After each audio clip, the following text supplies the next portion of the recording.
many fights do you reckon you've had in your life as an adult? I've had hundreds. I nearly ever fight an aeroplane once. I did, honestly. Hold on. Explain to the listener Appleby Fair. Well, when you go to Appleby, there's all rough men there. What a fighterman goes to Appleby. If you went there for a fight, you get best of fair play. No guns, no knives coming out. Sometimes you meet enemies there, yeah. He run me for a fight and he said, 3 of us and 3 yous. As I'm walking down the road, there's about 40 cars ambushed us. And he run me over, bang, and thought I was dead. Talk me through the day of when you had that fight with Bartley Gorman. He could fight, he was a rough fella. He was the king of gypsies, Bartley Gorman. Well, Bartley Gorman said he was, but when he fought me, I smashed him to pieces. He just kept coming back. Were you crowned king of the gypsies after that? Well, that's what they said I was. I didn't class myself as that, you know what I mean? Yeah. Who do you reckon would have won between you and Bartley Gorman at your peak if you were both the same age?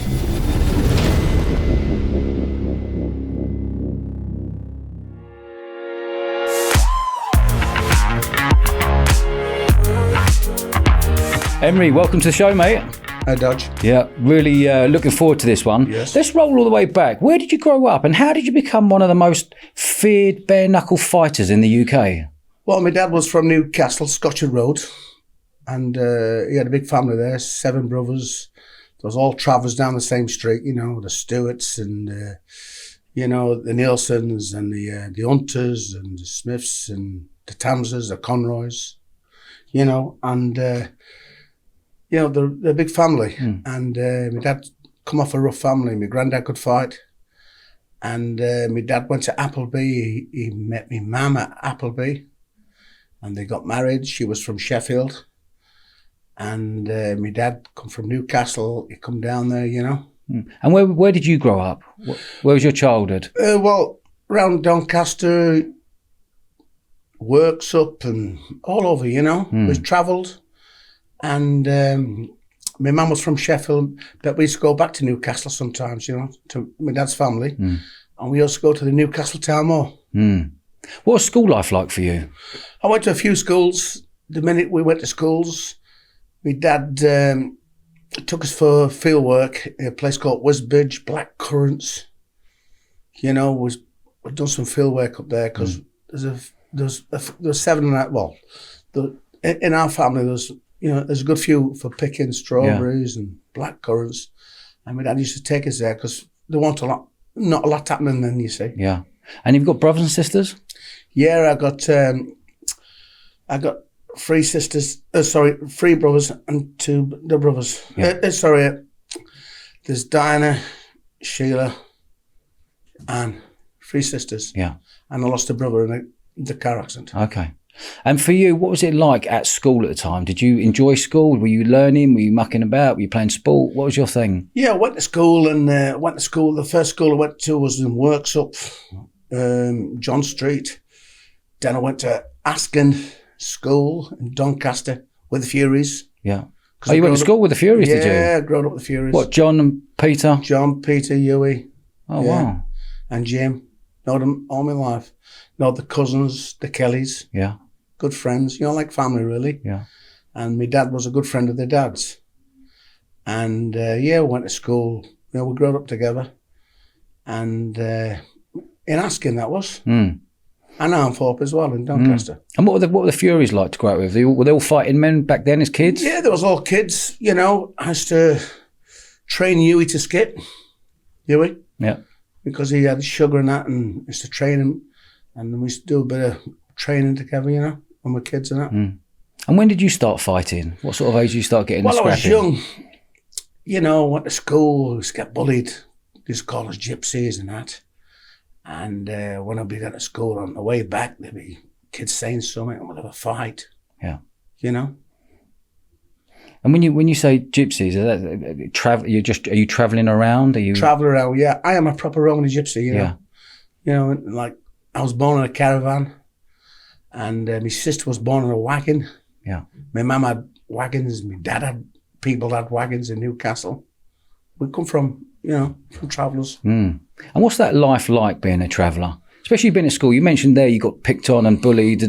What sort of things were said to you at the time? You know, after a bit, they get used to you and they be your friend. People do. But when you first go to school, you find it hard. And it is hard. Especially you go to school on your own and you're the only gypsy there. And they do bully you, you know. Mm. But I've had a lot of fights at school. On the way back from school every night I used to have a fight with them. They'd be waiting for me around the corner, you know. Yeah. Did they never have the fear that there's going to be a load of travellers waiting as well, backing you up? Well, I was a little lad then, you see. Okay. And, you know, you don't think of that when you're little boys, you know. And when you started growing up, when you started getting to your 15, 16, 17, 18s, what was your movements for you? Well, my dad we'd be at school for about 6 months in the winter. Then in the summer, my dad would put the caravan on and we'd pull around Lincolnshire or Cromer or, you know. We used to pick strawberries and then we'd go to Wales, picking potatoes. And that's where I had a lot of fights really in the fields because a lot of travellers used to meet up there. Scottish, Welsh, Londoners. And when I was a kid, I had a lot of fights with a lot of kids. Was it like part of the tradition that the kids must fight when you're on a caravan park or whatever? You're going, right, kids, get in the big circle. Let's have a tear up. Yeah, you do get that. Yeah, you know, they always fall out. You know what I mean? Yeah, you do get kids have a fight. You know what I mean? If you're from a different country, you know what I mean? If you're from Yorkshire or Scotland or London or Wales. They seem to say something to each other. And what was your movements as an adult then? Sort of like when you finished school, 18 onwards. What did you start to get into? Well, I trained. Yeah. I done boxing. I went. We stayed at Hennington, a pit village on a site. Yeah. My dad, he run the site. My dad did, and I went to a boxing gym there. Called him Graham Bell. He trained me. And then I met my friend Mick Mills. He took me to his boxing club, Brendan Lingdale's in Sheffield. Oh, yeah. And Brian Anderson was trained with him, Bomber Graham. And Mick Mills was my mate, you know what I mean? And we'd done a lot of boxing. And did you enjoy fighting? I enjoyed fighting, yeah. I was going welterweight and I got fighting with these other travellers in Doncaster. And I got into trouble with the police. I had to go to court for it. And before I was getting my licence for a welterweight, I couldn't get it because I was going to court because I would have got done. How old were you when you got to court, roughly? I was 19. Okay. Yeah. And what were you going to court for? Fighting. Okay. We met up in a scrapyard and these people from Doncaster, these travellers, and we got fighting and we got arrested for it. And, you know, and... He went to court a couple of times and they come to court and they drop the charges. Who dropped the charges? These travellers. Okay, and why would they want you to go to court? What did you do wrong there? Because we got fighting there, you know, I put him in hospital. Okay. We got fighting and he ended up in a bad way and we knowed him a long time and, you know, the travelling people there was, you know. And how does it work in the travelling community? Is it like having a tear up with another travelling community to see who's hardest, or are you doing it for a pound note? Are you doing it for swap getting a horse, or how does it work? No, well, sometimes they do fall out, you know what I mean, who's the best man in all this job. Doncaster races, do you know, there's a little fella there called Bob Gaskin, he was good, you know what I mean? I had a fight with Bob, you know what I mean, I had a fight with all his brothers, you know, hard men, very good men. Yeah. And I can remember I was only young, I'd be about 16 years old. And I can remember Bartley Gorman and Sam Gorman and his brother John coming challenging the fair out on the races for this Bobby Gaskin, you know. And they come the first time, they challenged him out on the fair, but Bob Gaskin was in the Wolfpack pub, all his brothers. But they didn't want to know, you know what I mean, the Gaskin family. They must have thought, let him challenge out. A couple hours, he'll go home. Then we'll come back there and we'll play gambling, you know what I mean? Yeah. But they come back the second time, Bartley Gorman did. But Bartley Gorman he could fight, he was a rough fella. He was the king of gypsies, Bartley Gorman. Well, Bartley Gorman said he was, but I had a fight with Bartley Gorman as well. You know what I mean? Over the later years, when we got older. And, but I can remember when they had the fight in Doncaster, it was very bad. Was it? Done something to me a bit, you know what I mean? I had sleepless nights with it. Oh, you had sleepless nights, did you? Yeah, what happened? You know, there was bars. What happened? Well, they come and challenged it out. They wanted the Gaskin family, Bartley Gorman, and he looked well. He used to spar up like Muhammad Ali. And his brother Sam, he was sparring up. And, you know, and these Gaskins, they didn't want to know really. They was in the wolf pack and I thought, just let him come and let him go. But Bartley's brothers said something what he shouldn't have said. What you know about what you're going to do with the Gaskin men and what you're going to do with the women. Yeah. And then Bob Gaskin, then everybody went on Bob Gaskin's side, and the Gaskins and a gang of them come down and absolutely destroyed them. What? They're both brothers. No, there's a load of men come with them. Yeah, come with them as well. Lorry loads. Did they from the pub? Yeah. Wow. But these lorry loads want to come if this Sam Gorman had to say anything about the women. Right. Okay. You know what I mean? That's what made it worse. Okay. But Bartley Gorman didn't agree what Sam said, his brother Sam. Is this the occasion when Bartley Gorman got jumped by 25 men? Yes. Okay. And how old, what rough year would that have been? Because Bartley Gorman passed him like 2002. I think he passed away, didn't he? Okay. And what was Bartley Gorman like as a man? Because I just hear some amazing stories. He's a family man. He's hard as nails. He's funny. He's got a good sense of humour. He's got granite fists. How would you explain Bartley Gorman? Yeah, he's a good fighter. You're a good man. Yeah. You know what I mean? He was a fair fighter. Well, he could fight. And but when he fought me, we was friends that day, and you know, and there's Scrapyard Kelly. He was with him. He's his relation, and he was going on to Bartley. You know what I mean? I was on my own. I know he wrote that book. He did, but he didn't tell the truth in that book. Because he said I was with somebody else, and he said I was smoking. I never smoked in my life. Yeah.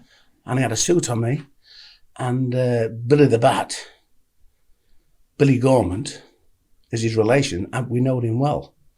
And I went to his funeral on my own, show respect. So you went to Bartley Gorman's brother's funeral, cousin's funeral, yeah, to show respect, and that's when you had a fight with Bartley that night. Talk me through the day of when you had that fight with Bartley Gorman. Well, I went to this cemetery, and the first time I seen Bartley in my life. Never seen him. I heard a lot about him. You know, he's supposed to be bees me. He's a good man.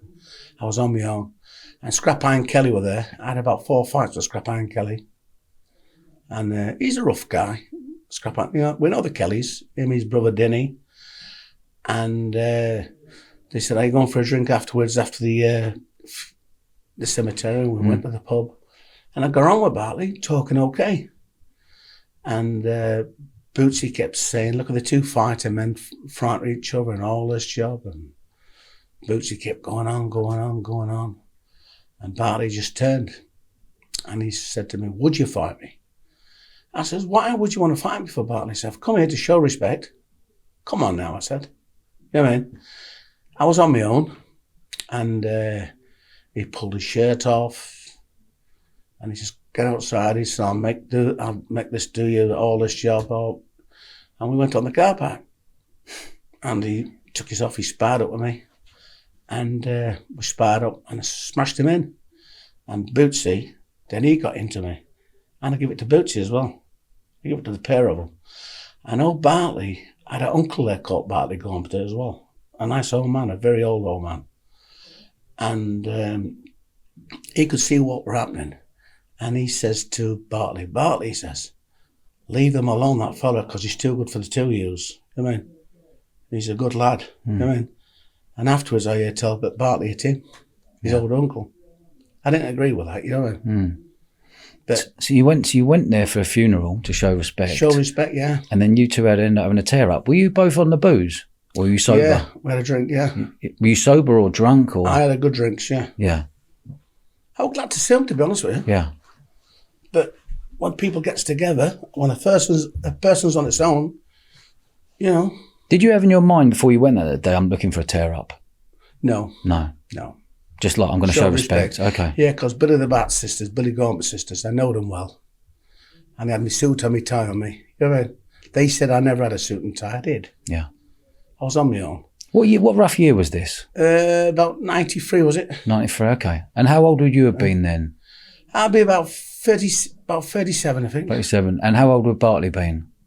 Well, it'd be about 40, about 32. Yeah, okay. It'd have been about 47. Okay. And do you think when you look at it from your experience now, when you see a 32-year-old fit as a fiddle versus 47. Do you think there'd be more sort of strength at 47 but less speed, or how would you explain a 32 versus 47? Is it a bit unfair, or was it a... Well, at the time, Bartley said he was fighting good men at that time. Okay. He said he'd fight anybody. You know, he wanted to fight the Rooneys, you know, Bartley Gorman. Bartley Gorman wanted to fight John Rooney and Dan Rooney. He wanted to fight Bobby McPhee. You know what I mean? He was going around wanting to fight Bartley did. Yeah. And I didn't just fight one, I fought two. You know what I mean? I took the two of them out, you know what I mean? But I didn't want any trouble with them. But there's no way out. You know what I mean? So who offered who out in the boozer to say, let's go and have it in the car park? He offered me out. He offered you out? Yeah. And your reaction straight away was, come on in. I said, look, I says, just go away, I says. And they tried to get me back to Toxver, to their pub. You know what I mean? And I went outside and just done my job. You know what I mean? How long did that fight roughly last for, do you think? It didn't last long. You know, it didn't last long. What are we talking, a minute, 10 minutes? A minute, 2 minutes. Okay. You know what I mean? Every time I hit him, I smashed something in him. I broke his cheekbone, you know. And he was a good guy, a hard fella, you know. But Bootsy, then he got stuck into me. But I fought Bootsy 4 times before, and he keeps coming back. So as you were fighting him, you had another fella jumping on your back as well afterwards? 2 of them, yeah.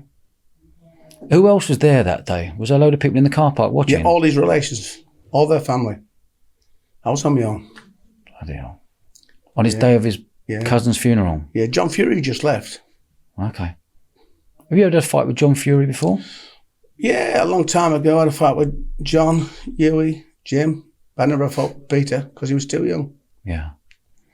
Going back to that day then. I've grown up with him. Yeah. Are you pals with them? Yeah, very good friends. There's a lot of respect there, is there, between you? A lot of respect, yeah. Yeah, nice to hear.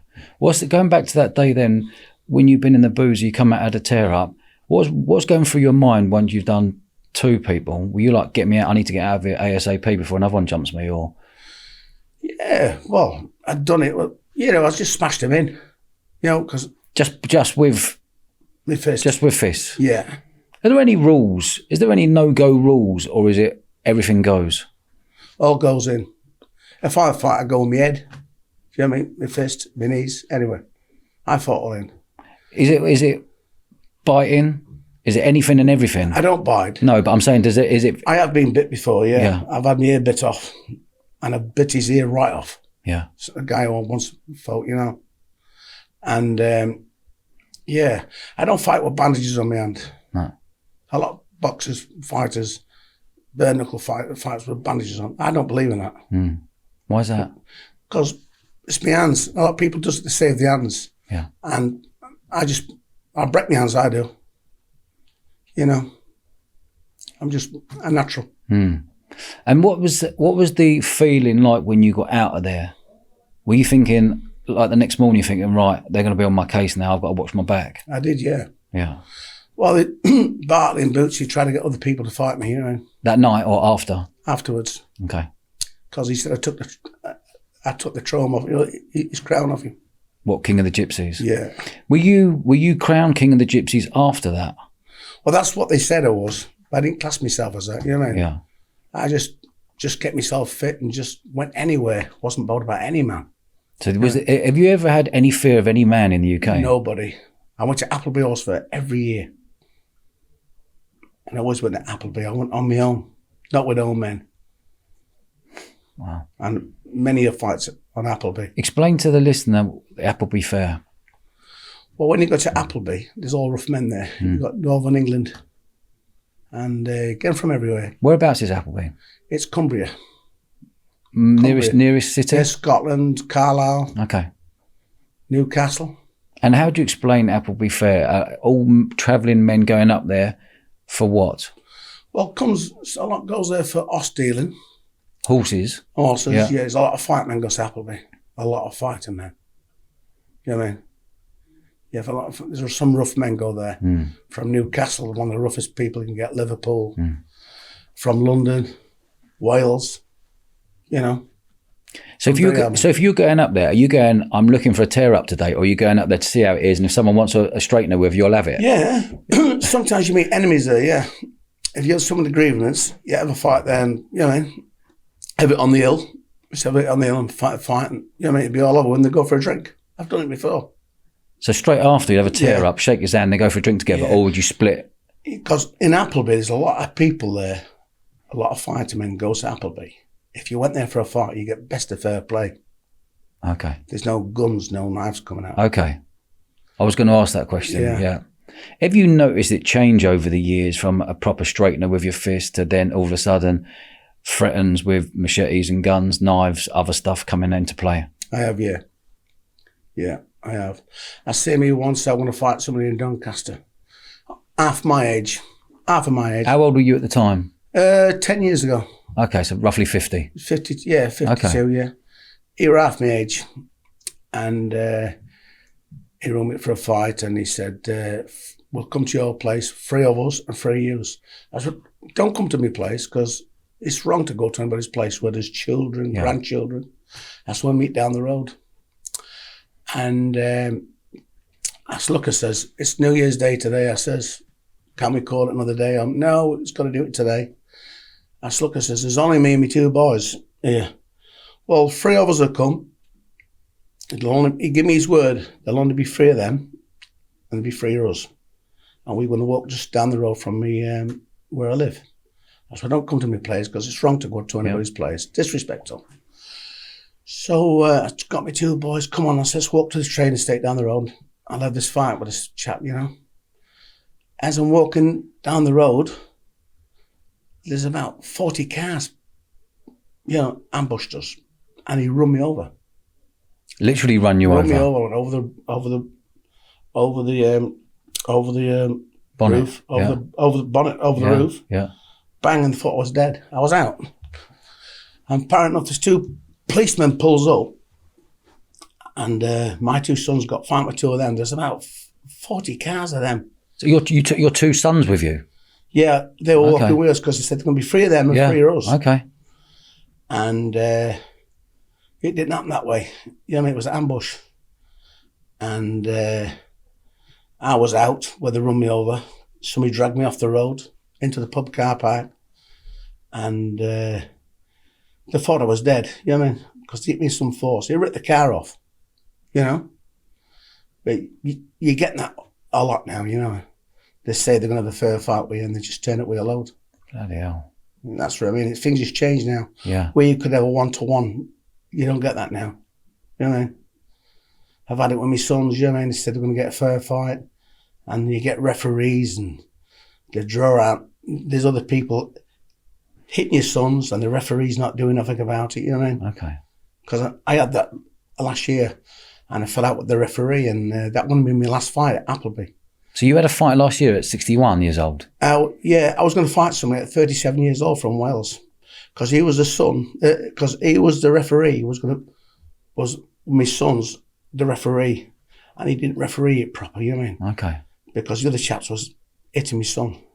And I wasn't very happy about it. And I rung him up and I spoke my mind.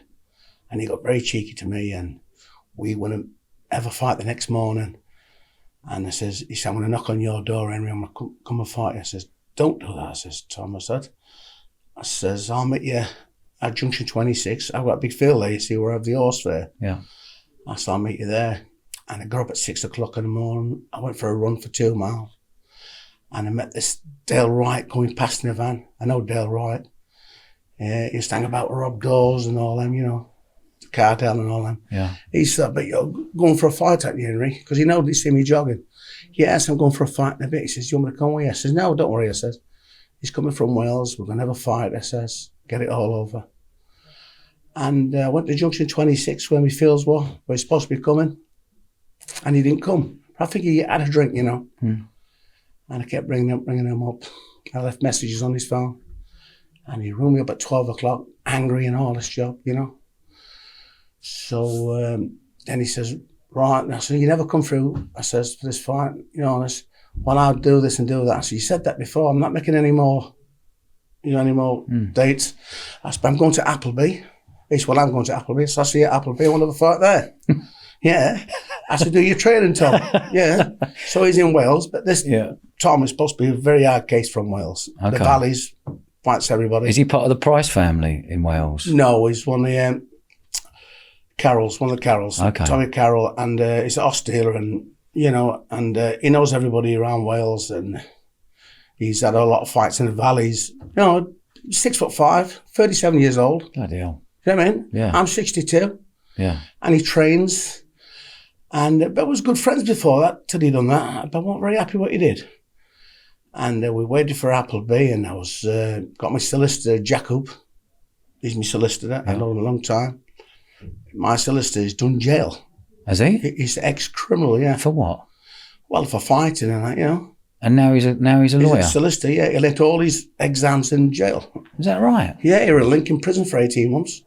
For fighting? Fighting, yeah. Wow. And he had a bit of grief in Pakistan about marriages or something. And his life was getting threatened. They were going to kill him, murder him. There's a contract on him. And I wanted to help him. I wanted to go to Pakistan and make sure he was all right to his mum's funeral, because his mum's funeral was there. And everything, you know what I mean? He's good. He's a good lawyer. He's one of the best in the country. And a lot of Travis's got him. Have they? Okay. Yeah. And this fighter, this chap in Wales, he was the one that was training me. I went to Epsom.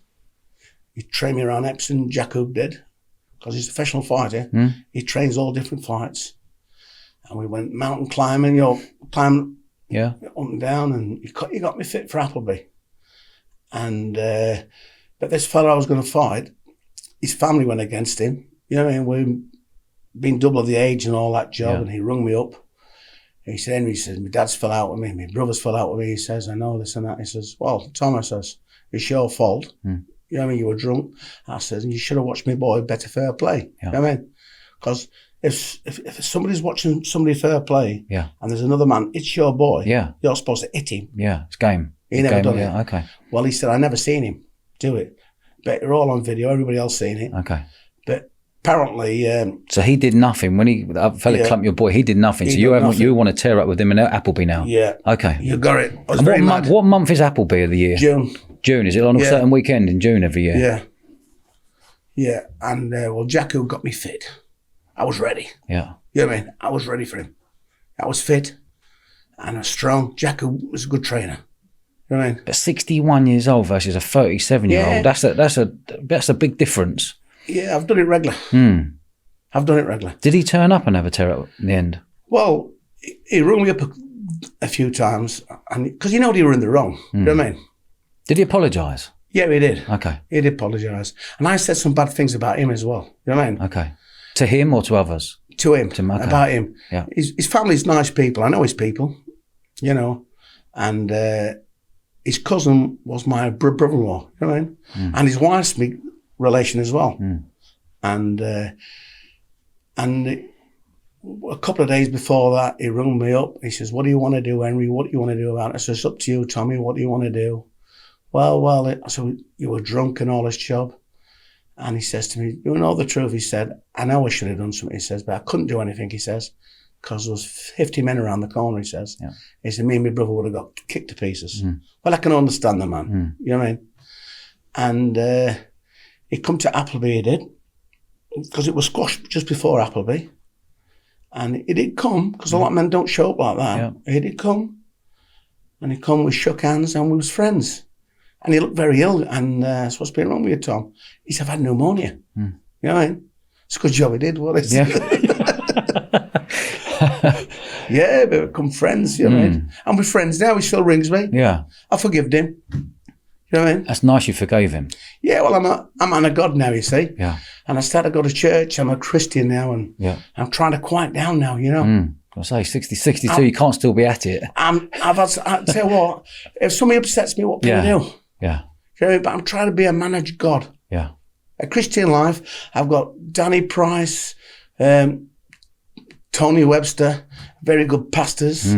I got this black church I go to as well. You know what I mean? So where are you based these days, Emery? Are you based up in Nottingham way? Yeah, Junction 28, off the M1, Pinkston. You all know me around there. Everybody knows me. 70-mile radius. No matter where you go. Just mention Henry Francis. They all know me. Yeah. No, I have. I've mentioned your name to a few people, and everyone knows you. How many travellers do you reckon there are in the UK? Oh, there's millions. And I tell you what, and if nobody ever heard of me, it's something wrong. You know, everybody's heard of me. How many fights do you reckon you've had in your as an adult? I've had hundreds.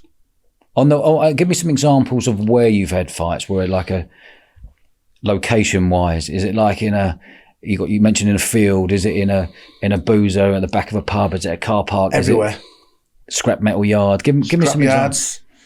I nearly had to fight an aeroplane once. I did. Hold on. You nearly had a fight on a plane? Yeah. Tell me. Well, I was on an aeroplane coming from South Africa, and a lot of travellers on it because I was working over South Africa.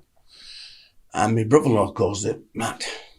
And I know this big fella, you know, his name was Sheddy Nielsen, a big lumper of lad. Yeah. But he kept going on about his dad, but his granddad could fight old Sheddy Nielsen. Oh, Jimmy Nielsen, sorry. Yeah. And Jimmy Nielsen was from the same street as my old dad, my old granddad. But the man could fight Jimmy Nielsen, a very good man.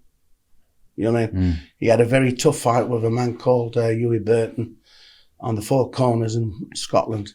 And Jimmy was the man, you know what I mean? And the other fella bit all his tits off him when he was fighting. But Jimmy was a very good man. And young Sheddy was talking to Matt, but Matt was a trouble causer, my brother-in-law Matt. And I think he was telling me things, what he was saying.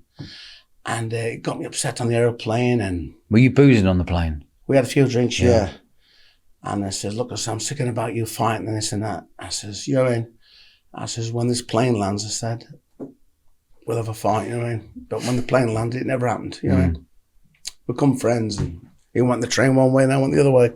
We met up and was friends again. But I know all his family, you know what I mean? And in fact, like listening to how you speak, like you can hate someone and then you can make up very quickly and then be friends for life again. I don't hold a grudge. You don't? No, okay. Never, you know. There's loads of people I had a fight with. I end up being their friends. Is there any one fight that you've had where you've come unstuck?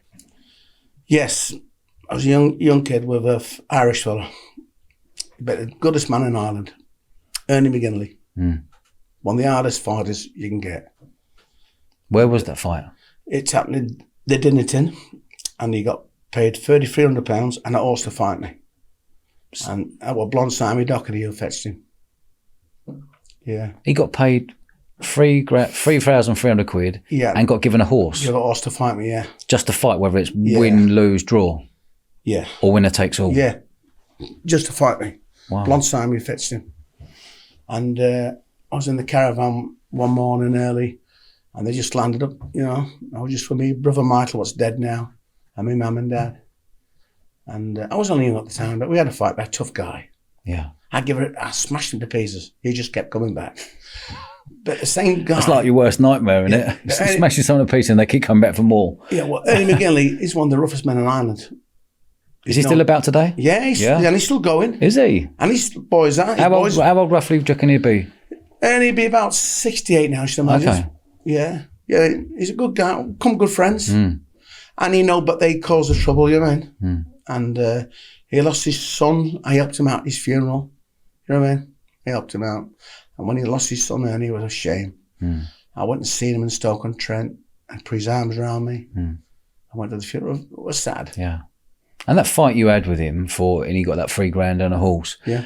How long did that fight last for? And what's the point where you go, I've had enough, or someone else says I've had enough? Oh, we had a hard fight. Half an hour fighting? Yeah. Jesus. Well, I had a fight with a pitman. Who stops it? Who stops that fight? Well, there's my dad there and all Blonde Sammy, you know what I mean? I just it was too strong. You know what I mean? That's the only fight I've lost in my life. Yeah. Yeah. I've never lost to anybody. Only him. Wow. But I'm on about a fellow. He's fought everybody. Yeah. He come from Ireland, Appleby. It's got Appleby every year. And Ernie would fight anybody. Can non-travellers go to Appleby? Yes. If I went up to Appleby and had a look and had a day out. You'd enjoy it. Enjoy it. Give me an explanation. What I'd see. What's it like? What's the vibe like? Oh, it's lovely. Is it? Yeah, it's very lovely. A friend of mine. We're talking thousands of people there? Oh, there's thousands of thousands. There'd be 50,000. Is it? Yeah. All travellers? No, and a mixture? Tourists. Okay. Yeah. And a friend of mine, he runs the hill, and I generally go and see him and generally help him out. Billy Welsh, you know what I mean? Because they're from Darlington. Yeah. And he runs the Billy Welsh. I've grown up with him. You know what I mean? Nice people. And what's the most amount of money you've earned in a fight? I see me have a couple of grand. You know what I mean? A couple of grand. You know what I mean? People gets the side bets. But most of the time I fought for nothing. And when I had fights around where I live, you know what I mean? I know some bad people used to get involved, you know what I mean? Gary Hardy, Rob Dawes and John Dawes. Did Rob Dawes get done in Marbella? Yeah, he got done. He's arrested now. He's in... Where's he now? He's in France. Yeah. How come he's in Nick in France? Well, he's up for drugs and all that. You know? Yeah. There's a massive raid out in Marbella, wasn't there? Yeah. Cartel. He's involved in the cartel, the mafia. Yeah. I know all them, you know. They used to come and watch me fight. Dale Wright and Malone. He, you know, he's a name man, Malone, and Dale Wright used to find quarries, sheds, you know, he has to fight. And some of the, from Nottingham, Dave Gunn and all them. Yeah. Yeah. We has to fight all over. Why would you fight for nothing? Well, sometimes you had to. Okay. You know what I mean?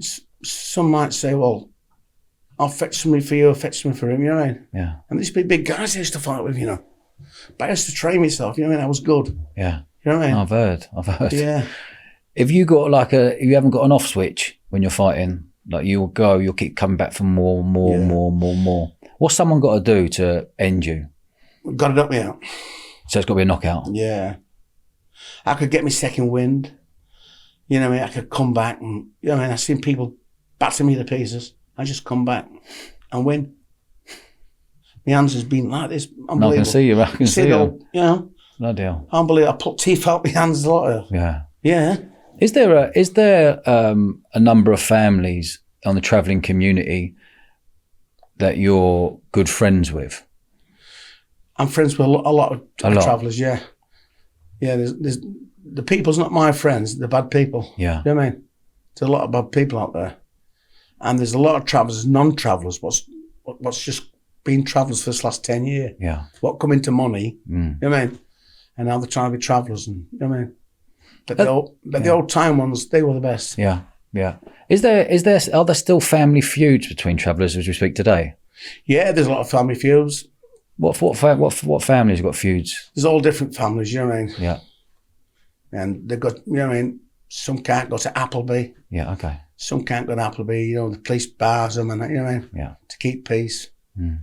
But there's a lot of travellers got feuds, you know. Wherever you go now, you know what I mean? But I don't green knives, I don't green guns, but they'll run you over anything now, they will. Not like it used to be, because I'm the old school. Yeah, also I was about to say, it's the old school. So when do you think that started to change, when knives and guns got more involved? Listen, knives and guns have been involved for years, we know that, but actually, where it's actually, now you're going somewhere thinking someone's going to be tooled up, waiting for us. Yeah. When did that what year do you reckon, or what decade would you say? 14 years, 15, this last 14, 15 years ago, it's gone worse. Has it? Yeah. So since roughly 2010 up to now? Bloody hell. Yeah, it's gone bad. What does it make people think, though? If you'll notice people are tooled up, surely your lot will have to get tooled up just in case, just as a protection. Yeah, but there's a lot of travellers don't want it, you know. No, okay. The quiet ones. When Appleby comes now, or any fairs come, they travel go abroad on holiday. Yeah. You know what I mean?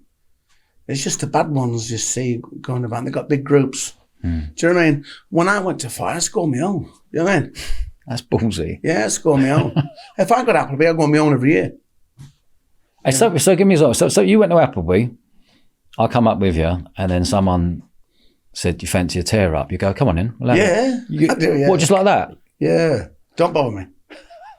Don't bother me. Fair play. Yeah. But if someone said, it's a freebie, you'll still go, come on in? Yeah.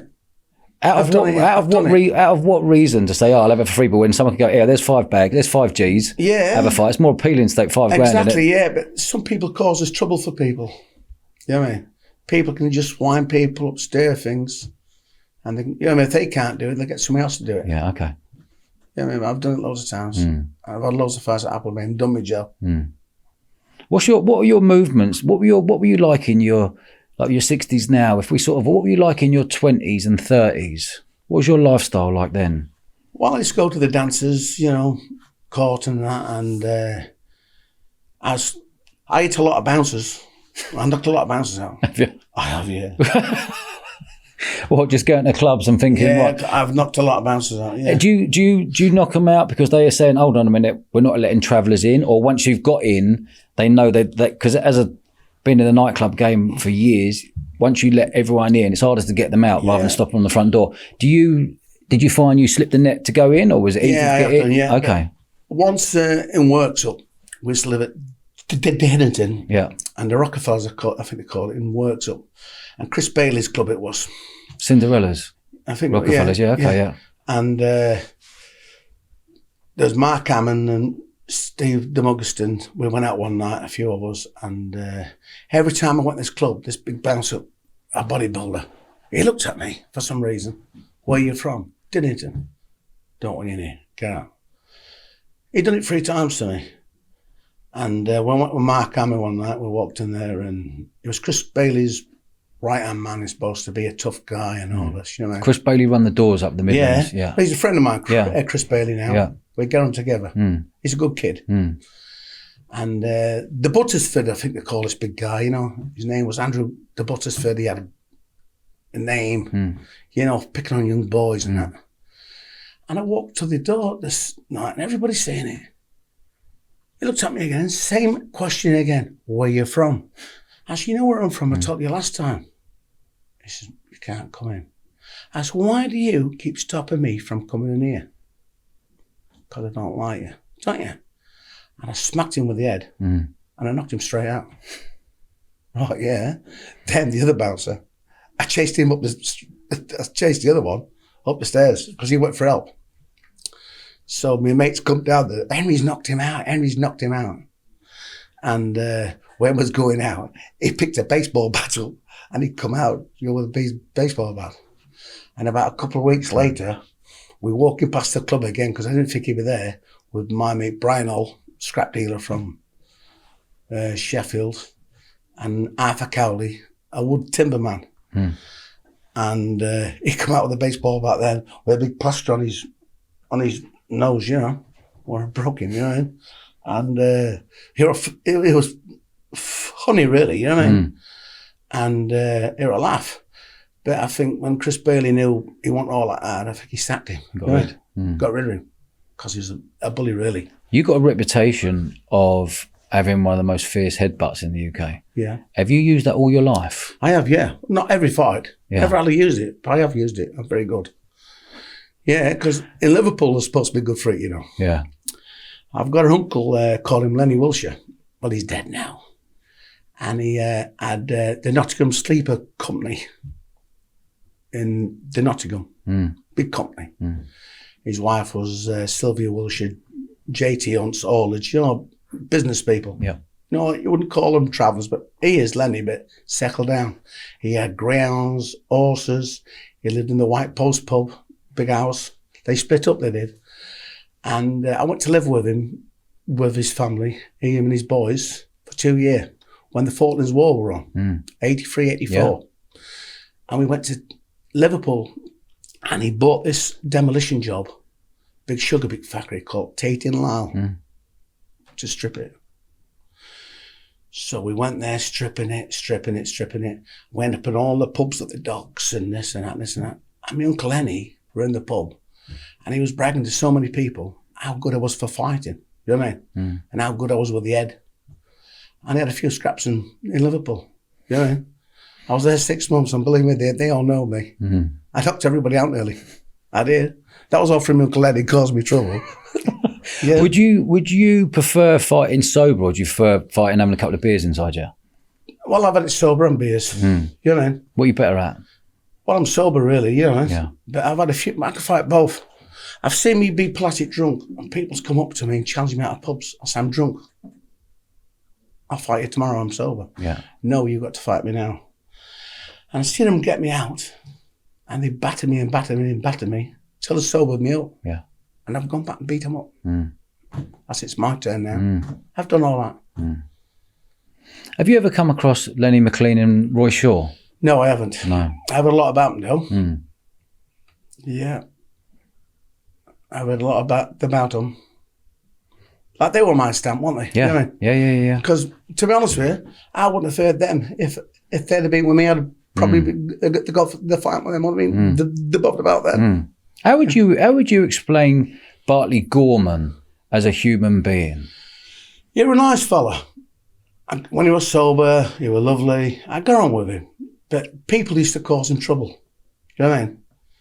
Like, when he went to Doncaster races, he only went for a fair fight. You know what I mean? But it was just his brother shouldn't have said what he said. Yeah. And that's what the others got the army on him. So why do you think the others got 25 men to jump him and not his brother? Well, his brother got it as well. He got it as well? Okay. Yeah, On the same day? Yeah.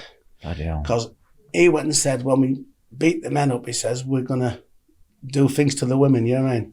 And that's what got everybody angry. Right. And that's what got the Gaskins back up. Yeah. Then everybody jumped on wagons, the bars, thingies. You know what I mean? Because you can't threaten women. You know what I mean? And what actually happened that day then? What was, like 25 men on 2 men? That's a naughty ratio, right? What actually happened? What were they carrying that day? They were carrying bars, you know, pit shafts and all that. And what happened was, like, what I can remember, I was a young kid. There was me and Tit, poor old Tit from Birmingham, and, you know, Jimmy Eckerton, and we're all there, and we seen Bartley. He hit a man with a velvet suit on him, first off. He was one of the Burtons, and bloody sparked him out. And there was Sam shadowboxing, and we seen all these wagons come, and I was a young kid. It made me ill. Yeah. And they all jumped off with bars, and they all come charging in. But they did, oh, it's unbelievable. But the man managed to drive away, but he nearly died in hospital. Bloody hell. And he was in hospital for 4 months? Yeah. He never did come back to Doncaster. No. And he says to Bob Gaskin, look, Bob, just let me go, he said. I'll never come back to Doncaster ever again. When something like that happens, surely Bartley's men his men all around him and go, right, we need to get revenge, or was it just going, you know what, we need to leave this because it could get really naughty? Yeah, well, the Gaskin family then, it was rough. Okay. They were good. Yeah, I mean, there was Andy. Yeah. There was rough people. Yeah. And there's not many countries could go to Doncaster. Yeah. Because, you know what I mean, Dodge City, they called Doncaster. Yeah. Dodge City. Dodge City, yeah. And Bob Gaskin was the main man there. Yeah. You know.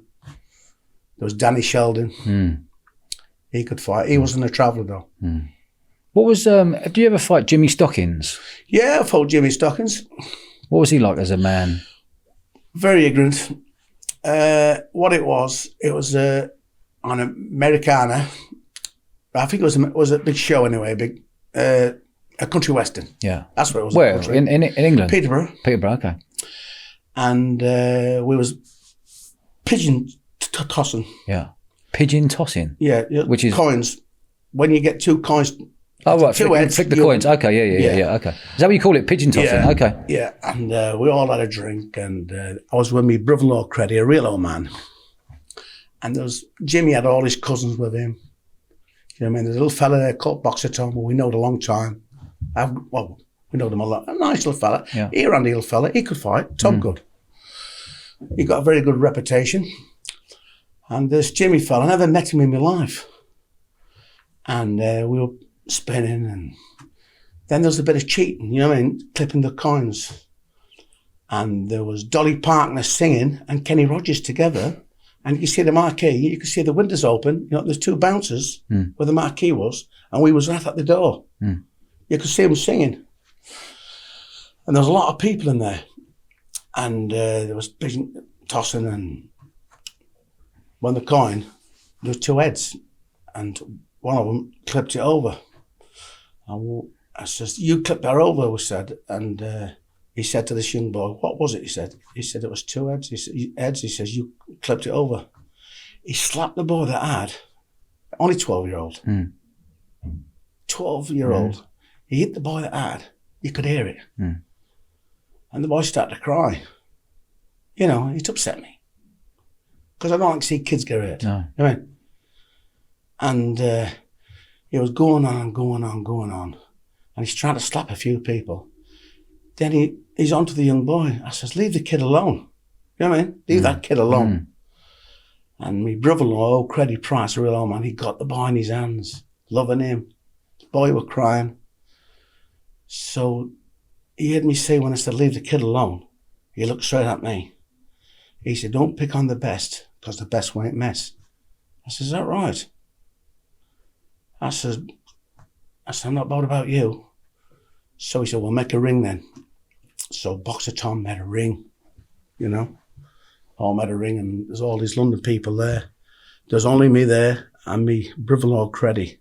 You know what I mean? A real old man had asthma. So this guy had a word with Jimmy. He said, Jimmy says, you do know this fellow you're fighting? He says, he's from the north. He said, they call him the Dynamite Kid. And he's Andy. Well, Jimmy, up at Kent, Epsom races, he's supposed to be the top notch. Yeah, I didn't know this. And Boxer Tom, the other referee, Tom is relation to him as well. So he put his hands up. I put my hands up, we sparred up. The first left I hit him, I felt his teeth go in my fist. You know what I mean? I hit that hard because I was tempered about what he'd done to the boy. And we got at it, bang, bang, bang, bang, bang. Every time I hit him, I shot him. You know what I mean? He kept coming in, and I hit him, and I thought I broke his neck one bit. You know what I mean? I was hitting that because I can hit. And I followed them all down. Yeah, I did head him. You know what I mean? And well, Lenny McLean used his head, didn't he? Yeah. You know what I mean? And he had no right to hit that little boy. You know what I mean? Because the little boy was crying. And I just smash him in. You know what I mean? And eventually I give him it and give him it and give him it. A policewoman jumped on my back. I shoved her off my back. You know what I mean? I done my job on him. Yeah. And Dolly Parker and Kenny Rogers, it stopped them from singing. We stopped the singing. Yeah. We stopped the singing. And what was Jimmy Stockings' reputation like before you fought him? I never heard of him. Okay. But he had a good reputation. Yeah. Around Epsom races. Yeah. You know, he had supposed to have 200 fights in the ring. How many fights do you reckon you've had? Oh, me? Yeah. I was at 200 fights. Yeah. I fought everybody. Yeah. And only ever beat once. Yeah. Yeah. But you know what I mean? When Jimmy Stockings, that young lad, all his mates put the heads down. Yeah. You know what I mean? I don't think they liked it. You know what I mean? And when I went to Appleby a few years after that, a big lad come to me. I didn't know he was his brother-in-law. Called him Billy Britton. He said, Jimmy's my brother-in-law, he said. I thought, this is it. You know what I mean? You know what I mean? A big lad he was. I thought he's come to stick up for him. No, he said, don't get on with him, he said, I'm going to shake your hand. He said, I'm going to buy you a pint of beer for what you done to him. And he bought me a pint of beer. Yeah. Yeah, that was his brother-in-law, Billy Britton. For a man to say that to you, that's good, isn't it? Yeah. You know what I mean? And I think all his friends didn't agree with what he did. Have you ever come across Malcolm Price from Wales? Don't know him. No. I don't believe I know him. No. Merthyr Tydfil. Don't think I know him. There's quite a few people on the YouTube channel going, he was a top fighter from Wales. Yeah, I don't know. I've never heard of him. Yeah. Do you think, this whole John Fury thing blowing up, wanting to fight Mike Tyson and Joe Egan wanting to fight John Fury? What's your thoughts on all of this?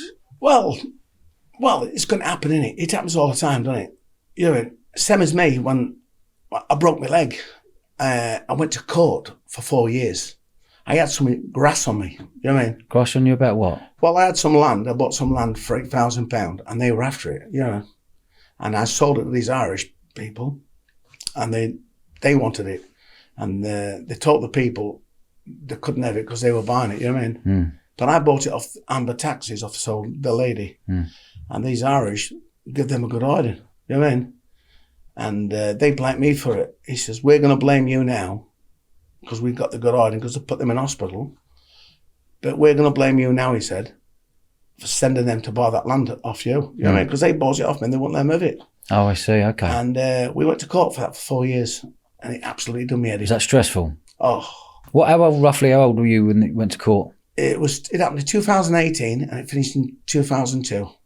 2022. Yeah. I had Jacob, my good lawyer, and you know what I mean? There were no evidence of me. So this was all over $3,000? Over 8, no, I bought some land for $8,000. $8,000, okay. And they was after that land. Yeah. And I wouldn't let them have it. Yeah, okay. But I sold it to some more Irish people. Okay. And they didn't want them to have it. So Okay. these people end up falling out with them. Yeah, okay. And they give them a good hiding. And you were caught in the middle of it? I was caught in the middle, and Yeah. they said they're going to blame me for it. Mm. And they told the police a fantastic story, Mm. a load of lies. But these people are the lowest of lowest. Mm. You know what I mean? And I can't believe, because they pick litter up and that, you know what I mean?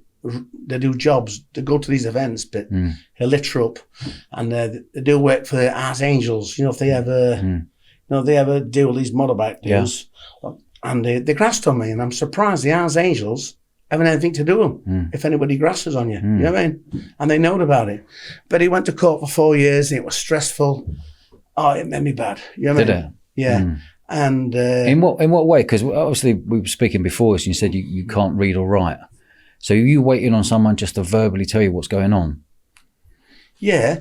Well, went to court 3 times. They turned up at court, and the judge was there. You know what I mean? They turned up 3 times, and they didn't think they'd turn up because they were telling that many lies. But they told a fantastic story to the police, and the police believed them. And you were in the same court, clocking them in the same. Yeah, they come to court. Yeah. But there's me 2 boys in court, in Crown Court in Nottingham. Yeah. And they turned up every time we went to court. They turned up laughing and grinning, and saying, "You're going to get 10 year. You're going to get 10 year if you don't sign that land over to us and give us 70 grand." Well, I never had that sort of money. You know what I mean? And they're asking for money I never had. And they was putting things on Facebook saying all bad things about me. You know, they're evoking me for when I see them to get me remanded. Yeah. I told my sons, do not say anything to them, because they're putting things on the Facebook. They'll wind us up. You know what I mean? And that's what they was doing. How does that make you feel inside? Oh, horrible. Knowing that you can't do anything, you're on a court case. Yeah, I was signing at the police station, you know. Is that what it was? I was signing at the police station. It's a bad charge, Section 18 intent. Yeah. You know what I mean? You get 10 years for that. Yeah. And they were saying that.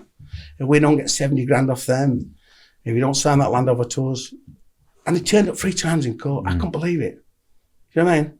There was smiling. How did it all end? Well, when it went to court, finishing up, my barrister, Jack, who's a very good lawyer, got a very good barrister from London. They got their prosecutor and seen the evidence, and he got thrown out. There was no evidence. So after 4 years, it got thrown out? Yeah. Yeah, but why it took it so long was the code. You know, the code, it kept putting it back. Yeah. Oh, the COVID kept There was working no it back. evidence Okay. at all. No evidence. How do you, someone like a fighting man like yourself, hearing you talk right now, and normally you'll have a straightener with someone, or you'll deal with it straight away. What was it like knowing you couldn't go and have a straightener, knowing that this went on for 4 whole years? Oh, it was terrible. Did it eat away at you? It was, yeah. And they was driving past, and they was putting things on Facebook about me, you know what I mean? And my daughter was saying, and people were ringing me up, they're putting nasty things on the Facebook about you. You know what I mean? Evoking me. Before we got charged, it took 14 months for us to get charged. They'd done nothing of that. The minute we got charged, they was put nasty things on the Facebook. They're one of the nastiest people you can ever get. You know what I mean? A lot of people don't like them. You know what I mean? And they do anything for money. And when it got thrown out of court, they tried to say somebody from Doncaster was putting them up to it to get me jail. Recently, once fall out with, you know? Yeah. What's your relationship like with John Fury, if you saw him at Appleby Fair, or Tyson Fury, or... Lovely. Yeah. Yeah, beautiful. Because aren't they cousins with Bartley Gorman? Yeah. Yeah. Yeah, the cousins. Did that upset them, knowing that you had a tear up with Bartley and that's part of their cousins, the part related to them? Well, when I beat Bartley up and Bootsy, you know, the 2 of them, that's his family. Yeah. But they went to John, but I think John know what happened. You know what I mean? He know the full story. You know what I mean? They know, they look for it. He's a proper fighting man, isn't he, John? Yeah, he's a hard fella. Hard. He's a good fella. Yeah. He can beat a lot of people. He comes. I like him. Yeah, he's a nice fella. He's a gentleman. He's a gentleman, hard as nails. And his family is. He's got a big heart and a family man. And look what he's created. Yeah. Unreal, right? He's a character. Heavyweight champion of the world, like. Yeah. Obviously, not now. He's going for the second fight with Usyk. What are your thoughts on the way Tyson has risen from where he started off to where he is now? Well, I'll tell you what Tyson is. These gypsies have sons. I wish I had him. I wish I could cure him anyway. Well, anyway, he's a freak of nature. Yeah. There'll never be another one like him. Yeah. You know what I mean? There'll never be another gypsy man like Tyson. John's bred a boy. Yeah. You know what I mean? Don't say like it's come on. He's just a freak. Yeah. And it can happen. He's one of the best. There'll never be another gypsy man like Tyson. The Gypsy King. Gypsy King, and he is the Gypsy King. Yeah. Fair play to him. And fair play to John. Yeah. He's bred the best. Yeah. He'll go down as history, as records. Yeah. What I like about Tyson and John, they still, obviously they're travellers through and through, but it doesn't seem like money's got in the way of their roots. Listen, when you're earning that sort of money, you got millions in the bank, you could turn into something completely different, but it feels like their feet are completely firmly on the ground. Listen, they've got nice luxuries and stuff, and good luck to them. Yeah. But they seem like the theme of feet are firmly on the ground, family people. Yeah, lovely family. Yeah. Good to the kids. Good to the kids, loads of Good kids. to the wives. Yeah. Yeah, they're good. He's rough and ready. He's like myself. Yeah. He's been to my home. He's had a pot of stew. If I went to his home, he'll give me the same. Yeah. You know what I mean? He's not Larry. He's not. If he's got the money, he don't tell you he's got it. He'll drive old-fashioned vehicles. He's like myself. Yeah. Rough and ready. So he's got that persona of being a family man, but when he's on camera, he's doing what he's doing to sell more tickets, get more pay-per-view. Yeah, probably so. You can't blame him for that. No, absolutely. He's got you can't blame him. Everybody's going to make a living, aren't they? Yeah. You know, other people's doing it. You know what I mean? And well, they're up, aren't they? Yeah. They're a good family. Yeah. You know what I mean? Who do you think will win that rematch? Tyson Fury, Usyk? I think Tyson will come back strong. Yeah. Hope so. Yeah, because he's a bit mentally strong. Yeah. You know what I mean? He's got it in him. Yeah. Tyson, you know what I mean? They don't want to lose. Yeah. He's got that double strength, Tyson. Yeah. I think he'll give you a bit next time. And John will make sure that his dad will. How many times have you been nicked? Me, I've been locked up loads of times. Never been to prison. Never been to prison? Never. Never been up for stealing in my life. Yeah. All I've been up for is a few fights. Yeah. How many times do you reckon you've roughly been nicked? A good few times I've been arrested, but been to court a few times with travellers. Only with travellers, fight with travellers. Yeah. But a lot of travellers just drop things and don't turn up at court. But apparently, them other ones did. You know what I mean? But there wasn't proper travellers. You know what I mean? They were just, you know what I mean, just the wannabes. But proper travellers don't turn up at court, you know. What are the rules with travelling? You know, like travellers put their caravans in a field, can be there for 2 weeks. What are the actual rules? Like in terms of a travellers when they took over a big football field somewhere, and they can stay there for 2-3 weeks until they get asked to move on, or can you stay there as long as you want? Because the old Bill aren't going to tell them, go, right, you've got to leave. They go, okay. There's new laws on out now, aren't there? Okay. New laws, and what were the old laws and what are they now? Yeah. Well, what it is though, the council didn't make enough sites, did they? Okay. You know what I mean? When travellers buy a field and they're putting for planning for it, the parish council fails it straight away. They've got no chance. And if a traveller don't buy a field and plot it off straight away, they've got no chance. They've got to do that. Yeah. Because the council, they go against it straight away. And that's why you got this government from Bristol comes and passes it. Yeah. Because the small council will not pass it. I had the same thing at Newark. You know what I mean? I went down Newark Lane, Tony Lane. I got it passed by the government. You know what I mean? What age do you reckon your peak of fighting? What decade? In your 30s, 40s, 50s? What, proper? Yeah, when you were 18, 19. Oh, really? Yeah. But 18, 19, you're strong, but you get kind of, we call it daddy strength, where you get stronger in your 30s and 40s. Yeah. Was there a period when you're like, I'm top of my game right now? Yeah, well, June, when I was training with Jack Hoop, I was fit. And really fit. I could do things what I did 20 years ago. Yeah. Jack Hoop got me fit. Yeah. And Jack Hoop's a tough man, you know what I mean? And he took me to Epsom, we trained him. What's down in Epsom? You know, in the gyms, his gyms, Yeah. and he took me to his house, to his gym, we trained in there. Then he took me to Wales, we walked this mountain, army training, because he does all that, Jack Hoop. He's a Muslim, and I've got lots of friends in the Muslims. I've got, you know what I mean? The Muslims, they're good guys. There's good and bad in everybody, you know what I mean? But there's a lot of the Muslim guys that I do get on with. How's Nottingham changed for you? Because I remember being up there in the 90s and early 2000s. Has it got naughtier up there? It's quite now what it used to be in the 2000s, you know, but it's going to get worse, isn't it? Because things has changed, innit? Yeah. You know what I mean? Every city's the same, innit? You know? Everywhere you go, Birmingham, there's lots going off there, innit? Everywhere. You know what I mean? You got stabbings, you got this everywhere, ain't you? It's getting worse, isn't it? Yeah. It's just going to get a lot worse. Do you ever have the fear of anyone? I know you said you don't have the fear of anyone, but is there anything you've done in the past you've gone, shit, they're going to remember that? I have, yeah. Well, I have, but I haven't been bothered. Yeah, okay. Nothing bothers me. Nothing at all? No. Because, how would you deal with it? If, like you said, you've got someone there, you think, if I bump into them, I know it's going to kick off. What's your mindset around that? Well, when it gives me a good order, it's to ring me up for a second go. Yeah. But I know what it's going to be. They're going to meet me with guns, run me over or shoot me, you know what I mean? And I'll just say, right, I'll see you when I see you. And they didn't want that because they know I would do my job, you know what I mean? When you arrange these fights and all that, I've had all these fights up and down, but when you beat somebody, when they fight again, you know there's something wrong. They want to do it dirty to you, you know what I mean? And you will not get any fair play, you know what I mean?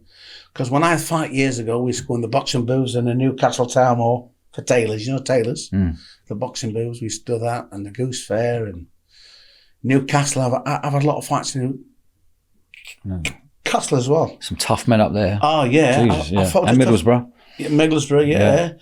I had some fights in Newcastle. Is there some men that you can reel off right now who you're like, they're at the peak of their game, they're hard as nails, they're tough men? Yeah, there's a lot of tough men about. Yeah, but when I were in the 80s, I was fighting with a fellow called the Dentist, you know, from Durham, Darlington, up the north. The Dentist surgery, just call him Henry Arab. He was a rough guy. We come out the Cathedral Junction one night, nightclub in Newcastle, and my cousin was arguing with a girl because he fell out with her dad once, and she had some black eyeshadow on. It was raining, and I thought he hit her, but he never. He had black eyeshadow. So I looked at Henry and said, what have we done that for? And he got a bit shaky, and I smashed him in, you know what I mean, in the alleyway. But Henry Arab, Dentist, a very rough man. Because you heard about Jimmy Stockings fighting Johnny Love. He was the one what battered Johnny Love in Appleby, in Penrith, on the car park. And Johnny Love never come back to Appleby ever again. He put him in a bad way. Because Henry Arab, you couldn't estimate him. He was a very good man up that north. One of the hardest fighters you can get. And that night, Cathedral Junction, we won a fight on the Newcastle Town Mall. I went back there to fight him. He never turned up.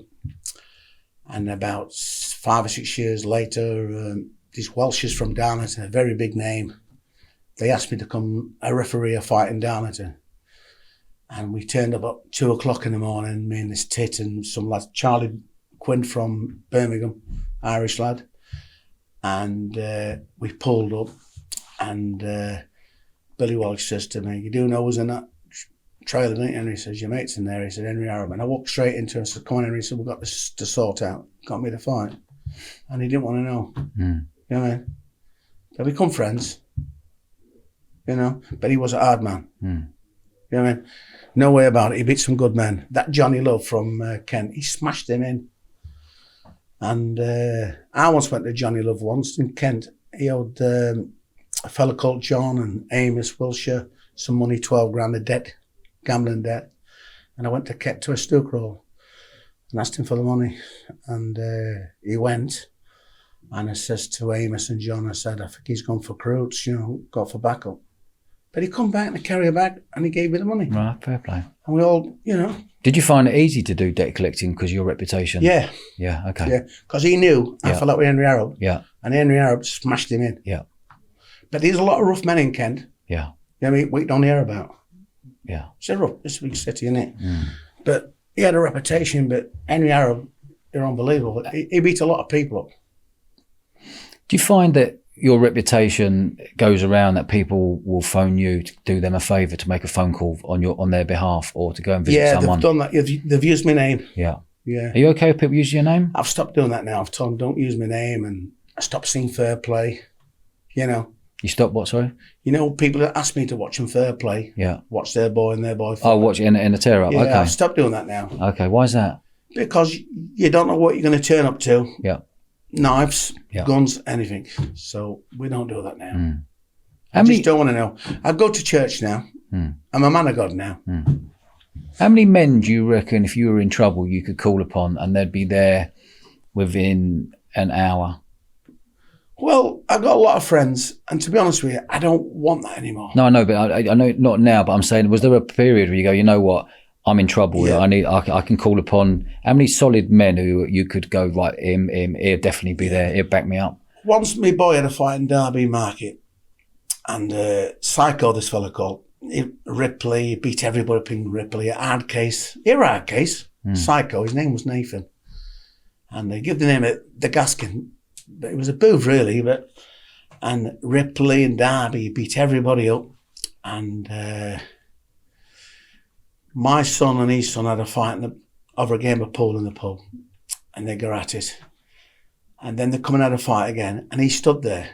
So the two young boys is fighting. So somebody says, your lad's fighting there. So I walks up. I seen his dad, Nathan. There's only two boys fight. How old were the boys roughly? They were 16. Okay. Two young boys. I said, hello, Nathan. And he's doing this, and he wasn't very happy because my boy was beating his boy. And he was saying to his boy, go on, my lad, he says, fight him, fight like a Gaskin, he says. Bite him, bite his nose off. I said, hold on a minute, I says, the only two young boys. Don't go down that road, I says, Nathan. It's wrong. So he kept going into butting when these two lads is fighting. So I couldn't help it. I ended up hitting him. You know what I mean? I dropped him, and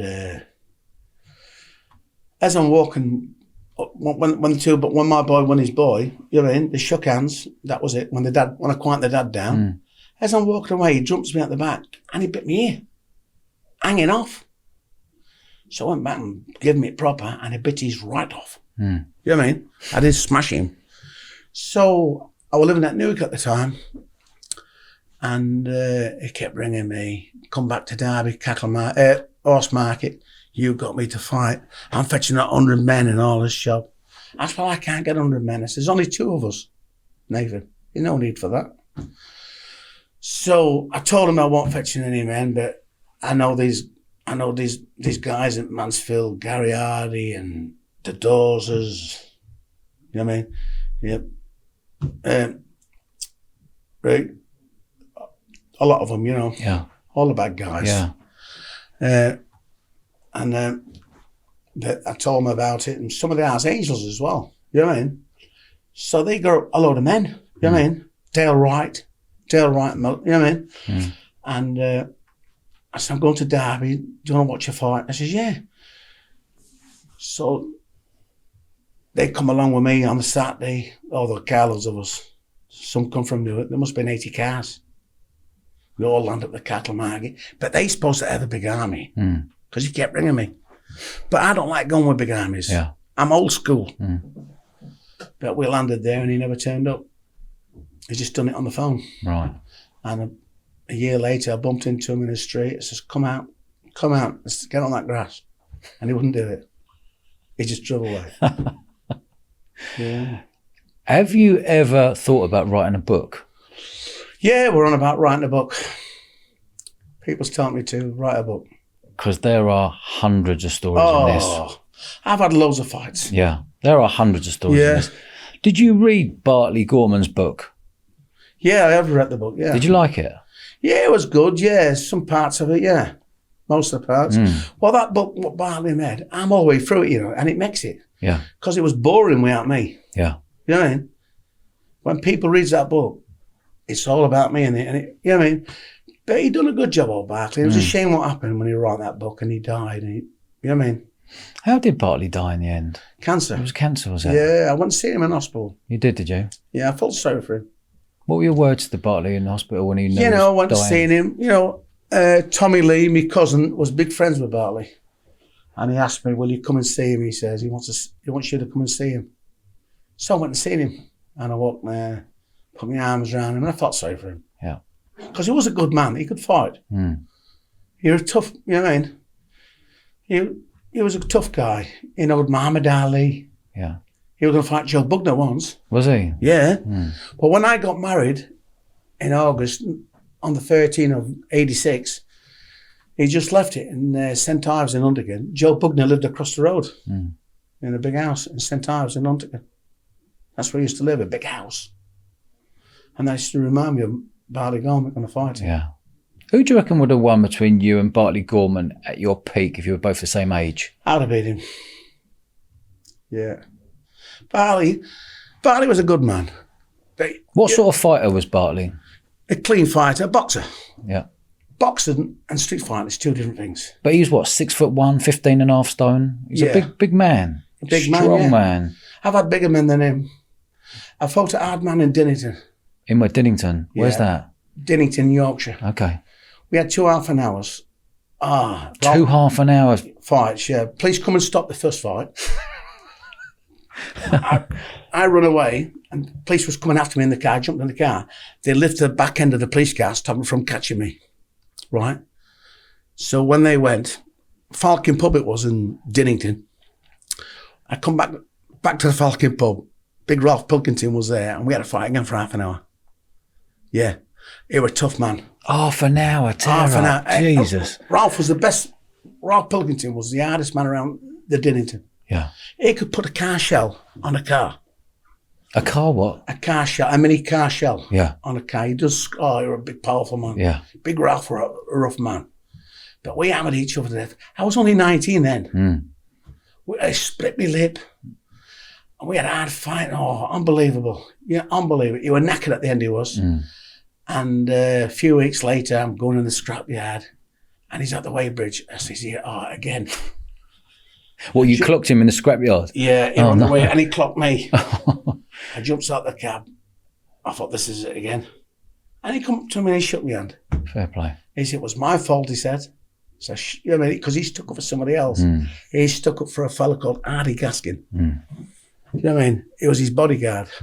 Sound like a tough family, the Gaskins. Yeah, the Gaskins are a good family. Yeah. Well, my mum's people know them all their life. You know what I mean? Been patched up with them. Yeah. And, you know, unbelievable. We know them a lifetime, you know. And one of their relations was my godmother, you know what I mean? One night, you know, when I was born, and I was born in Canton and Lindrick in a caravan on a pub car park. How long years did you live in a caravan for? All his life. All your life? Yeah. Are you living in a caravan today? I got a static home. I built a bungalow in 93 or 94. I built a bungalow myself. Yeah, I built a bungalow where I live. What was that feeling like, going from a caravan to a bungalow? Not very nice. I like a chalet, I like a caravan. I had a bungalow. We lived in a bungalow for 5 years. I built a bungalow. You didn't enjoy it as much as a caravan? No. And I sold the bungalow, you know, to get some land, and, you know, and I like fields and seeing my horses around us, you know. Yeah. And how would you earn £1 note back in the day? Pardon? How would you earn £1 note back in the day? What were you doing for money back then, well, in your 30s and 40s and 50s? I used to go abroad to Germany, to tarmacking. Oh, to tarmacking, okay. Yeah, worked in Germany. We worked all over. We worked in Ireland, spraying barns, you know. We've done it all. You know, we've sold carpets. We've been out scrapping. I've done all kinds. Yeah. You know, we're proper entrepreneurial, wasn't it? Yeah, we bought, you know, second-hand motors, vans, cars. We've done them. We sold them. We've done all that. I've done everything to make a few crust. What are your movements today? Like, you're 62, and we had a good chat before you come on, and you said, you know, you've found God and you want to do good. Well, you've done good, but you've actually found God. Why did you? What made you that choice of going, right, I want to find God, I want to be?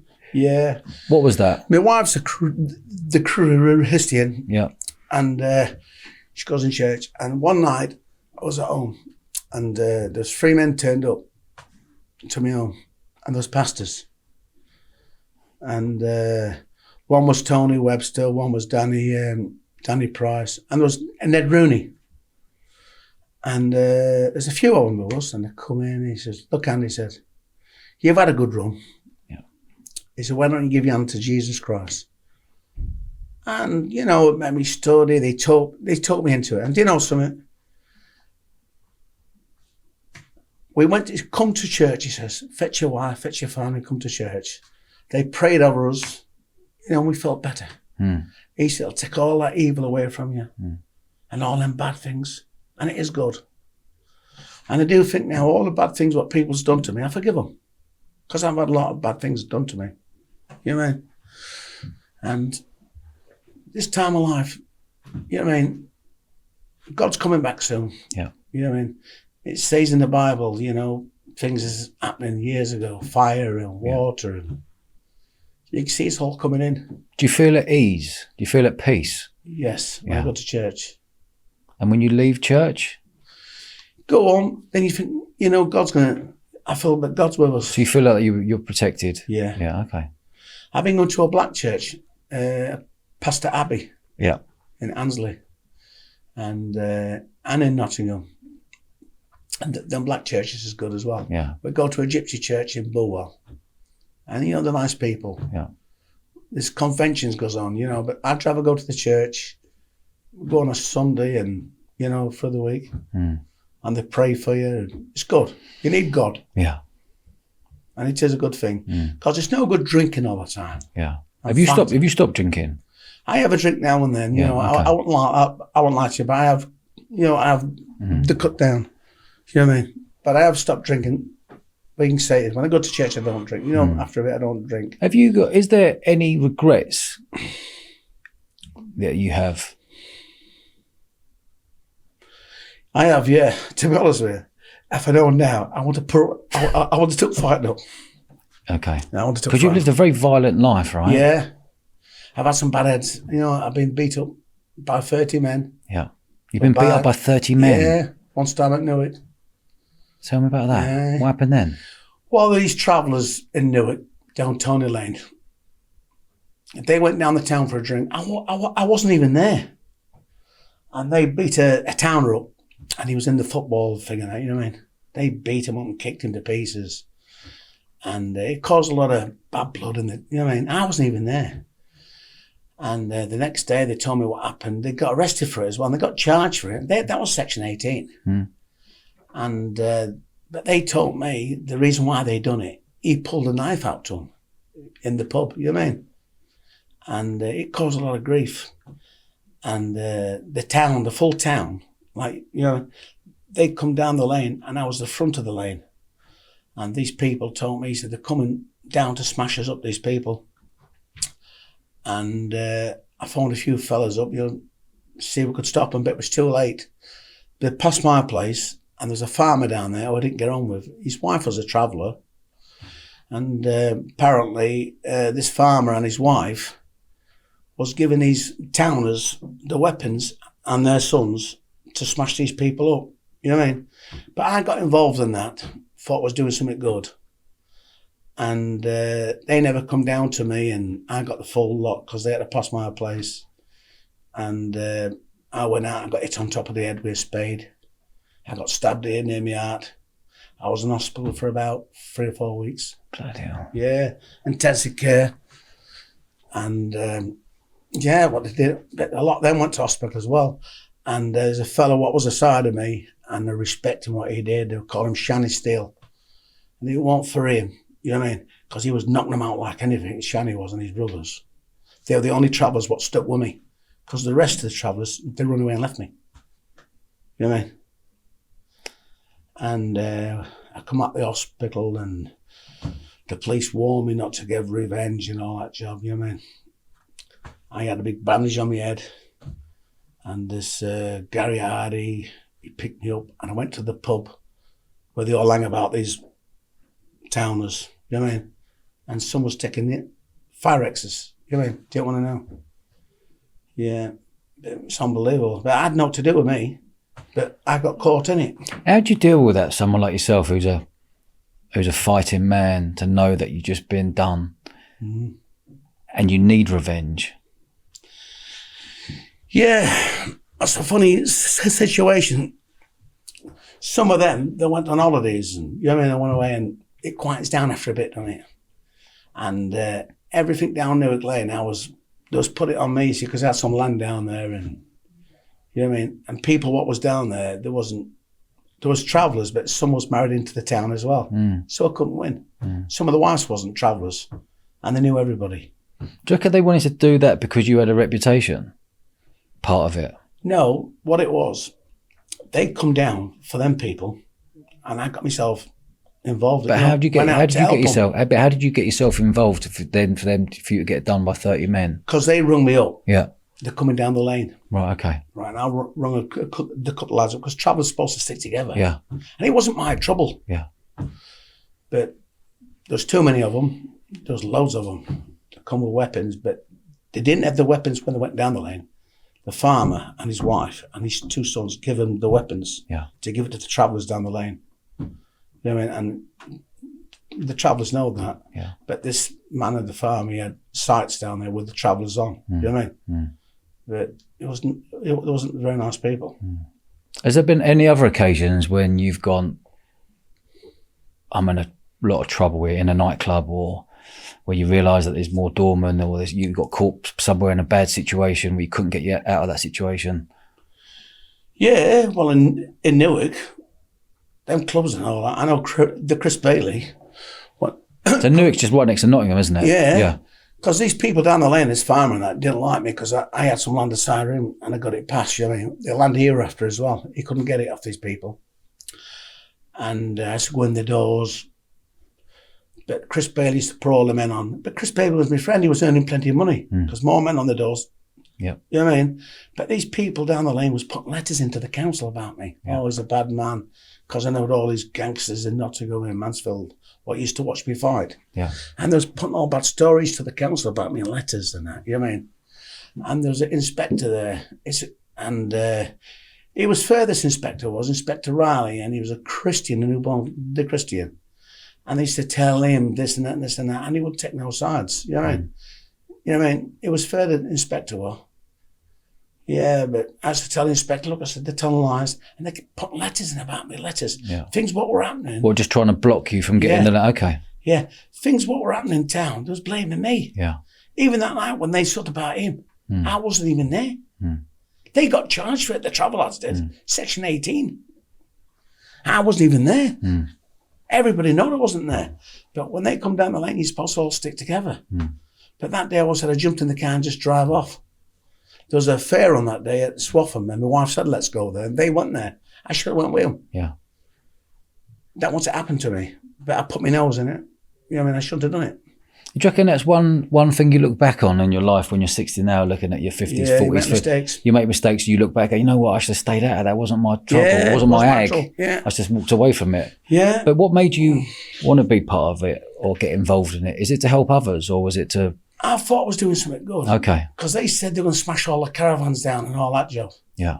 But when they come down the lane, they'd never come with no weapons. Yeah. The only person what gave that towners weapons was the farmer down there and his wife. And his wife was a traveller and his 2 sons. They was handing weapons out to him. You know what I mean? There's all kinds going off. Yeah. That's what done it, you know what I mean? But I should have had no to do with that day. How old are your sons today? My sons, Mark James is about 37. Yeah. And the only quiet they had, they're not fighters. Not fighters, no. No, they never trained. Yeah. My wife would never let them train. Yeah. When they were kids, I wanted them to go to the boxing clubs. Yeah. My wife's people's only quiet. She wouldn't let them go to a boxing club. How did that make you feel? Well, I wanted them to go to boxing clubs. I got my grandchildren going to the boxing clubs. Yeah, I saw the WhatsApp you sent me the other day. Yeah, Quick hands. He's good. Quick hands, isn't he? He's 10. He's 10-year-old. He's going to be good. Yeah. I think he's going to be world champion. Yeah. The Fury's backing. What's his name? Bobby James. Bobby James. Bobby James Francis. Keep an eye out for that. Yeah. Yeah, Tyson loves him. John Fury loves him. Yeah. You know. He's doing very well. Peter Fury? You got a good relationship with Peter? Yeah, I know Peter. He's a good kid, Peter. Yeah. You know, they're all nice people. All nice people. They're gentlemen. I've grown up with them. Yeah. It's like family to me, really. Yeah. You know what I mean? John went to school with my sister Diana. I went to school with Huey. You know? Was Huey a good fighter? You were all right, but he was diabetic, you know, Yeah. he had sugar. Okay. And we used to look after him. You know, I let Huey to skip. We had fights. Oh, we grown up together, you know. Emery, this has been fascinating. Yeah. This has been really fascinating to hear your story. Yeah. A proper traveller fighting man story who's lived a seriously eventful life, which is exactly what this podcast is called. Yeah. I fought everybody in Bradford. I once had a good fight in Bradford with in a pub, the farm pub. I think they pulled it down now. I had a good fight with a fella called John Elam. That was a good fight. We had a good half an hour fight there. I was drunk. Yeah. Yeah, I ended up beating him, but they still talk about that now in Bradford. Even in the Falcon, in Dinnington, they still talk about it in Dinnington, the Falcon. But this is why this is important, right? Like me getting into podcasting in the last few years and getting all the old faces on, and it's important that your story's told, because this is evergreen. This is going to be around for 100 odd years. Sat on YouTube where people can actually listen to these stories. Yeah. You know? There's a fella in London, John Boy Ward. He's a good fighter. We had a good fight. We used to train together. We've become good friends. You know what I mean? Do you ever fancy putting the gloves on? I've had the gloves. I used to be a boxer. Yeah. A welterweight, but I was more as a street fighter. Yeah. When I got into trouble once, I gave the boxing up. Yeah. Because the class is weapons, you see, and if you get done, if you're fighting, you go to jail. Yeah. You know? Yeah, but I'm a street fighter, and street fighter and boxing is two different Very things. different. You know what I mean? But half an hour tear up as a street fighter, that's unbelievable. Yeah, it's hard work, you know. Yeah. When they're fighting in the ring, it's 3-minute rounds and a dead minute round. Yeah. When it's street fighting, it's not like that. Bang, bang, bang. I used to never know stop. Did you just see red when you're street fighting? Like, I'm in the zone. Get out, everyone out of the way. Even if the old bill turn, I don't care. Just carry on. Carry on. Just carry on. I seen me fighting the old bills there and watched it. Yeah, because they don't want to go near. They couldn't stop it, In the country western night, when me and Jimmy Stockings were fighting, there's a place where we went the back, she went everywhere. They couldn't do nothing about it. Yeah. We had to finish it. There's no stopping. Yeah. Do you think the old bill were more like, just get on with it, finish the fight, and then we'll deal with it? Yeah, they mainly do it. At Appleby they do, you know. And if they see a fight on the hill, they're not bothered. If it's down the town, it's a different thing. You know what I mean? What are you like when someone's due you money? Pardon? What are you like when someone's due you money? It's your money and someone's due you money. What, owe me money? Yeah. Well, nobody's ever owed me any money. Okay. Yeah, but they always paid me, I mean. Yeah. They always had a good name. I never had that problem, you know. Yeah. They've always paid me if they owe me money.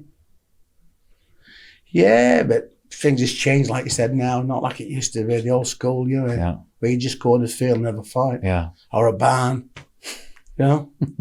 They all want these bandages on and, you know what I mean? They just trap you. Have you ever been in a tear? This is probably a question. Have you ever been in a tear up where you're having a fight and then all of a sudden everyone else is having a fight outside because you bought your lot and they bought their lot? Yeah. You build a circle around and build a ring. Yeah, that's happened, yeah. Yeah, I was going to fight once. Then a fella never turned up.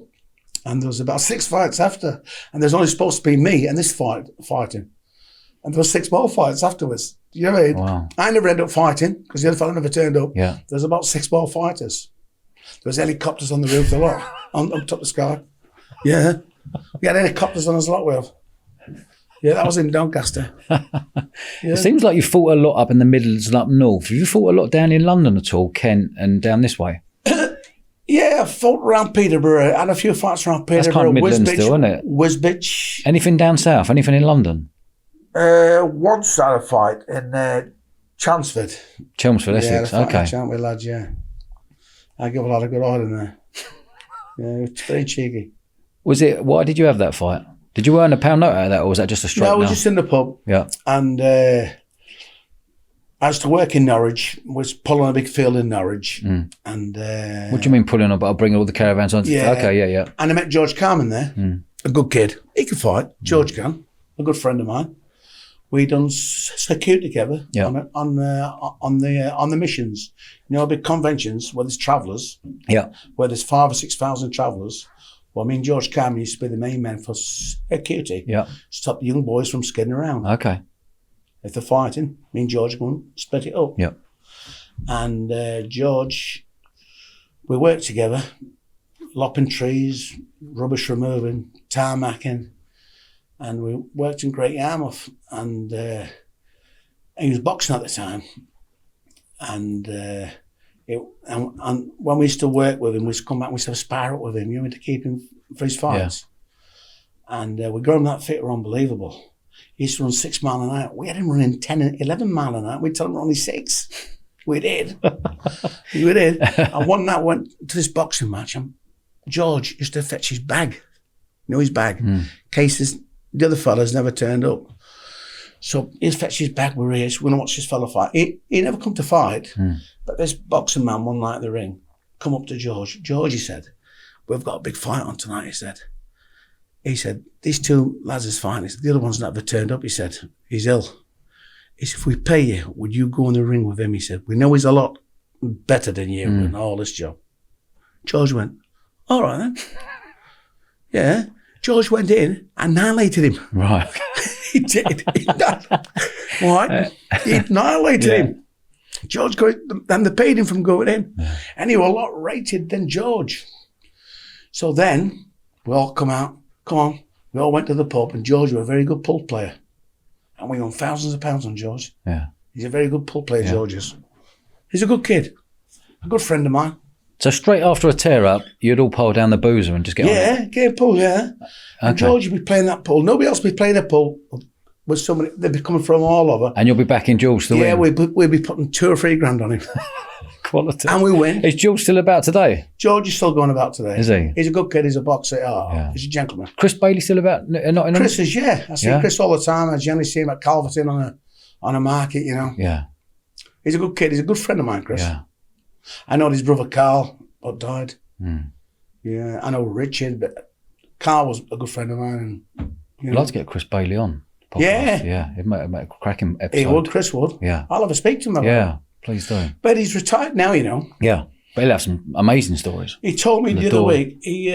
How many doors did he have? Oh, he had everything. Nottingham, Cambridge, Newmarket, all over. Yeah. What did he tell you the other week?